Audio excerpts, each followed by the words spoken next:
Assalamualaikum warahmatullahi wabarakatuh. Alhamdulillah rabbil alamin.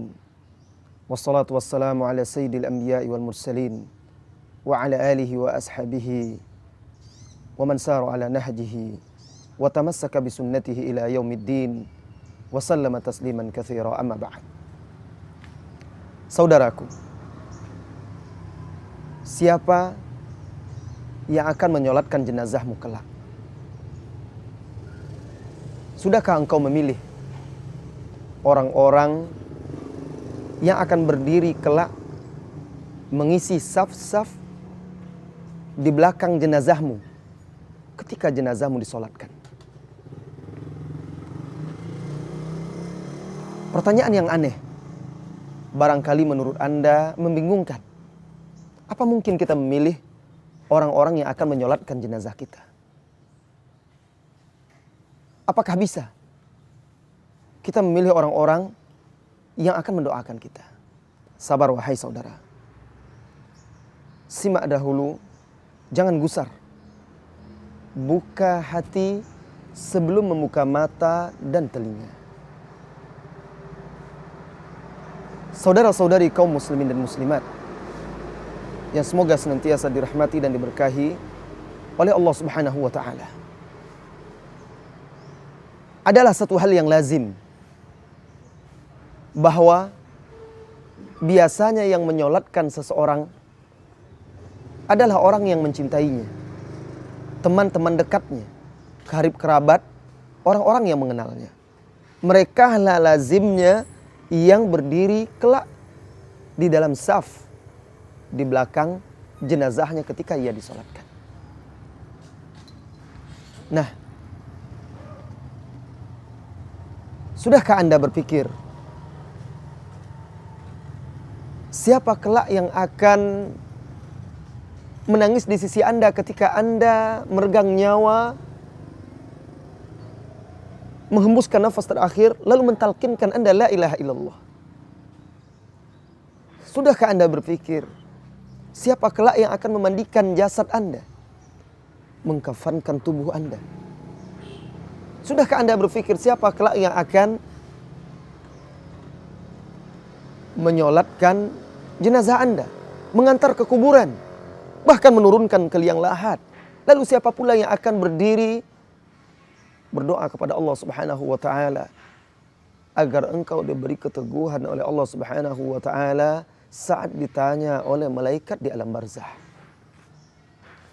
Cobalah lihat pemandangan ketika jenazah diangkat, diantar ke kuburan. Lihat siapa yang berjalan mengiringi jenazah tersebut. Bukankah orang-orang yang sama seperti orang yang diantar? Bukankah orang-orang yang sama seperti dia, yang mencintai, yang dekat, yang mengenal dia ketika hidup di dunia? Ingat wahai saudaraku, Rasulullah SAW bersabda di dalam hadis yang dikeluarkan oleh Imam Ahmad, Abu Daud, Ibnu Hibban, dan sanadnya dihasankan oleh Syekh Al-Albani rahimahullahu ta'ala. La tashab illa mu'minan wa la ya'kul ta'amaka illa taqi. Jangan engkau bersahabat kecuali dengan seorang mukmin, dan janganlah memakan makananmu kecuali orang yang bertakwa. Di dalam hadis lain yang diriwayatkan oleh Imam Al-Bukhari, Nabi kita Muhammad SAW memberikan perumpamaan teman yang baik dan teman yang buruk itu. Teman yang baik itu laksana penjual wangi-wangian. Teman yang buruk itu pandai besi.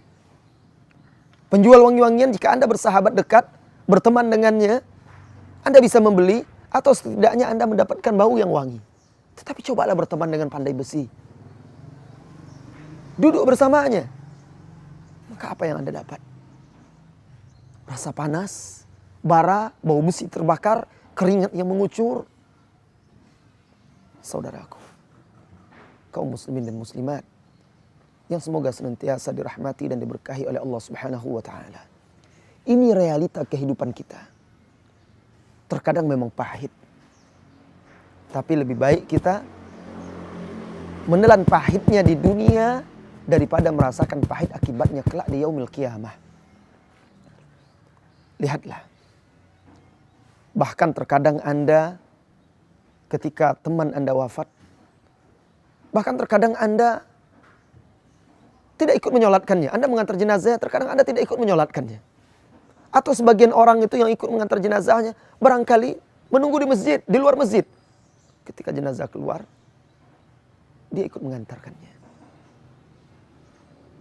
Ingat, Nabi kita Muhammad SAW pernah bersabda di dalam hadis yang sahih, "Ma min muslimin, ma min rajulin muslimin mat." Tidaklah ada seorang muslim yang wafat. "Tsumma yaqumu ala janazatihi arba'una rajulan la yusyrikuna bihi syai'a, la yusyrikuna billahi syai'a illa syafa'ahumullahu fih."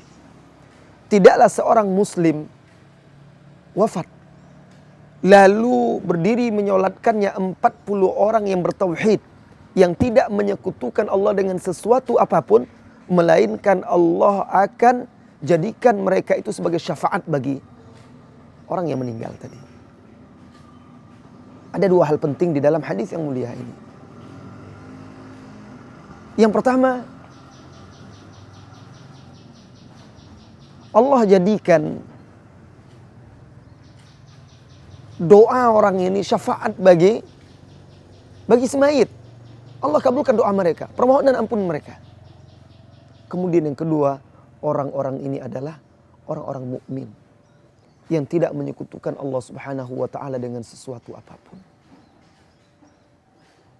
Tidakkah Anda ingin ketika Anda wafat, orang-orang mukmin dan orang-orang soleh berada di sampingmu, lalu mentalkinkan. Kemudian setelah itu, mereka memandikanmu, mengkafankanmu, menyolatkanmu, mengantar jenazahmu, menurunkannya ke dalam liang lahat sesuai dengan sunnah Rasulullah SAW. Kemudian setelah itu mereka menengadahkan tangan, berdoa kepada Allah Subhanahu wa taala, memohonkan ampunan untukmu, memohon keteguhan kepada Allah untukmu. Tidakkah engkau mengharapkan, membayangkan betapa indahnya ini? Ketahuilah, ketika Anda wafat, maka yang akan bersedih adalah orang-orang yang mengenal Anda. Yang akan menangisi adalah orang-orang yang mengenal Anda. Yang akan mensolatkan, mendoakan adalah orang-orang yang mengenal Anda. Maka dari sekarang, wahai saudara-saudariku, pilih orang-orang yang akan menyolatkanmu kelak, yang akan mendoakanmu kelak. Apakah engkau memilih orang-orang yang soleh atau orang-orang yang maksiat? Apakah engkau mengira bahwa kelak yang akan menyolatkanmu atau mendoakanmu adalah orang-orang yang mengajakmu ke majelis ilmu, ke taman-taman sorga, atau yang mengajakmu bermain bola, yang mengajakmu hura-hura, yang mengajakmu menonton sinetron dan drama?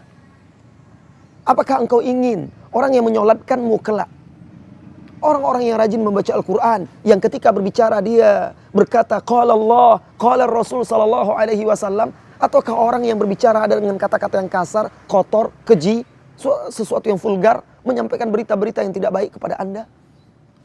Siapa yang Anda inginkan untuk menyolatkanmu kelak? Apakah orang-orang yang rajin berdiri di saf-saf solat 5 waktu di masjid-masjid kaum muslimin? Ataukah orang-orang yang tidak solat, sibuk di meja domino, bermain gitar dan lain sebagainya? Pilih, wahai saudaraku. Oleh karena itu, jangan berteman kecuali dengan orang yang soleh.